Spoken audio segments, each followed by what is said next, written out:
Our big question for today's lesson is, can I use a column method to subtract whole numbers and decimals? The first thing I'd like you to do is think of as many synonyms as you can for the word subtract. Remember, a synonym is a different word which has the same meaning. I'd like you to pause the video now and make note of as many synonyms for the word subtract as you can. Some of the synonyms that you might have thought of could have been subtraction, fewer, less than, deduct, take away, difference, and minus. So for our first part of today's lesson, we are going to look at using the column method to subtract a number when there is more than one zero in the larger number. So I can see here that I'm subtracting 462 from 4,100. Now I know that I can't do 0 subtract 2 without going into negative numbers, so I would look to exchange from the tens column. However, there's nothing in my tens column, which means that I need to go to the next column along, which is the hundreds. So I'm going to take 1 from the hundreds and give it to the tens. Now I can go back to look at 0 subtract 2 because this time I can take from the tens column. So this now becomes a 9 and my ones column becomes 10. I know 10 subtract 2 is 8, 9 subtract 6 is 3. Now I have nothing in my hundreds, so I go to the next column along, which is my thousands, take 1 from the thousands, so I now have 10. 10 subtract 4 is 6, 3 subtract 0 is 3. So I can see that 4,100 subtract 462 is 3,638.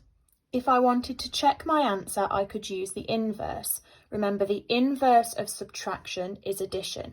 So I would need to add my answer and my smallest digit in the calculation. So I know that 8 add 2 is 10, carry my 1 over to the tens column. 6 add 3 is 9. Add the 1 makes 10, carry 1 over to the hundreds column. 6 add 4 is 10, add the 1 is 11, carry the 1 over to the thousands column. 3 add 1 is 4. So I have an answer of 4,100, which matches my largest number in my subtraction. So I can see that my answer is correct. I'm going to have a look at another one together. So this time I'm looking at 3,000 minus 146. So we always start with the ones column. So I know that I can't do 0 subtract 6 without going into negative numbers. So I move from the ones column to the tens column. I can't take anything from the tens column, so I move to the hundreds column. I can't take anything from the hundreds column, so I'm going to move to my thousands column. So I'm going to take 1 from there and it goes to my hundreds column. You can't skip all the way back to the ones. You have to follow your place value order. So going back to my ones, looking at my tens column, there's still nothing I can take from there. However, my tens can now take from my hundreds. So this becomes 9 and my tens column is now a 10. So going back to our ones column again, I can now go to my tens, take 1 from there to make my ones column a 10. So 10 subtract 6 is 4, 9 subtract 4 is 5, 9 subtract 1 is 8, 2 subtract nothing is 2. So 3,000 subtract 146 is 2,854. Can you use the inverse to check to see if my answer is correct? I would now like you to complete Subtraction Activity 1. You'll find the answers next to the activity as well, so you can mark them when you have finished. For the second part of today's lesson, we are going to look at subtracting decimals. We're going to be using our placeholder again to help us with this. Remember, our placeholder is a 0. So the first calculation I'm going to complete is 46.2 subtract 2.91.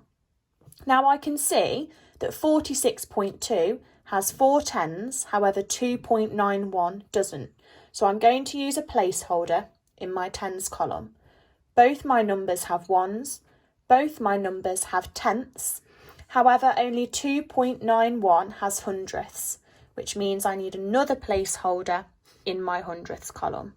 This will make it easier for me to complete my subtraction. So I know that I can't do 0 subtract 1 without going into negative numbers, so I'm going to move from my hundredths to my tenths column and take 1 from there. So I'm now doing 10 subtract 1, which I know is 9. I've now got 1 subtract 9, which again I know I can't do without going into negative numbers. So I'm moving from my tenths column to my ones column.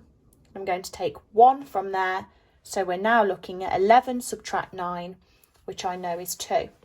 I now need to remember my decimal point. I'm now looking at my ones column, so 5 subtract 2 is 3, 4 subtract 0 is 4. So I can see that 46.2 subtract 2.91 is 43.29. I'm going to use the inverse to check. So I need my answer and my lowest number. So I'm looking at 43.29 add 2.91. 9 add 1 is 10. Carry 1 over to the tenths. 9 add 2 is 11. Add 1 more, makes it 12, carry 1 over to the ones, 3 add 2 is 5, add 1 more is 6, and 4 add nothing is 4. So I can see that my answer for my addition and my largest number in my subtraction match, which means that I've managed to get the correct answer. We're now going to look at another one together.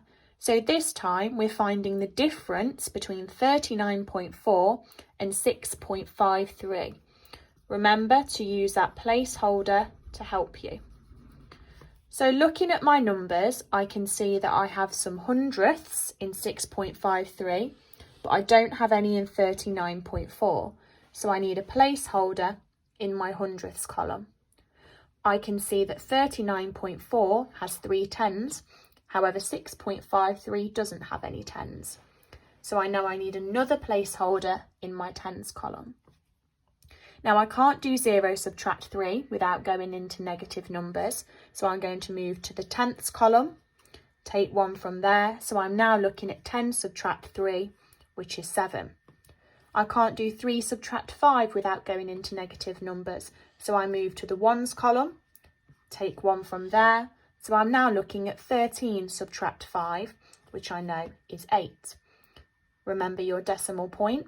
I'm now looking at 8 subtract 6, which I know is 2, 3 subtract 0, which I know is 3.